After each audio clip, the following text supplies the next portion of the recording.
What's up, y'all? Shea Bell BB Sports here, and I'm driving back from Omaha here, and just had a tourney out there. And I've been meaning to do this kind of speech talk, whatever you want to call it here. And it's one of the most important kind of skill sets or attributes to a high-level athlete, and it really starts with kind of a story I got for you guys. So. Growing up, and I think it was 4th or 5th grade, was playing on the playground during recess. We were playing soccer, and I'm very competitive, so we were playing, and whatever happened, but I got into a shoving match with some other kid on the playground,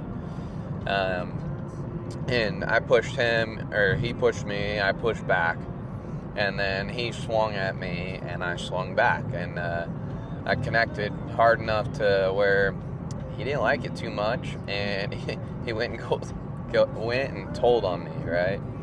First, soft, but second, I was more worried about what my parents were going to say to me. You know, they had high standards growing up, straight A's, you know, respect people, don't get in trouble, those little things, you know. And I go home, and I'm shitting bricks. I have no idea what my dad's going to say to me, my mom's going to say to me, whatever. And my mom says, you need to go outside and talk to your dad. And I'm like, all right, here we go. And, you know, the first thing my dad asked was, who threw the first punch? And I go, you know, he did. And second one, after hearing that, he goes, well, did you punch with a straight wrist or a bent wrist? And I was like, what? He's like, did you punch with a straight wrist or a bent wrist? And I go, I don't know. And he goes, well, you better have thrown it with a straight wrist, because otherwise you're going to break your wrist.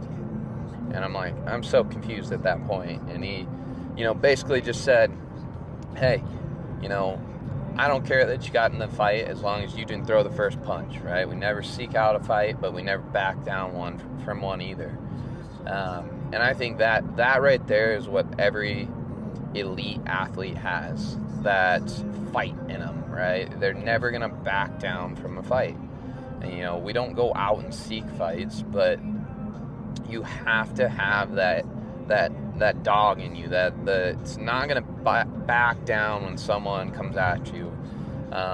And you know, I'm seeing it less and less, and it's probably the most important skill that you're going to have. There's no way I would have played for as long as I played. Was told I would never play college ball. I would never play a little pro ball. And I've been told my entire life what I wasn't going to do. And if I didn't have that fight, if I didn't have that little fire in me, then there's no way I would have made it to the levels I did. So you guys got to find some way, somehow, to get that fight in you, get that dog in you that's not going to back down from any challenge that gets thrown your way. So that's my little talk and my little speech for you guys here on my way back from Omaha.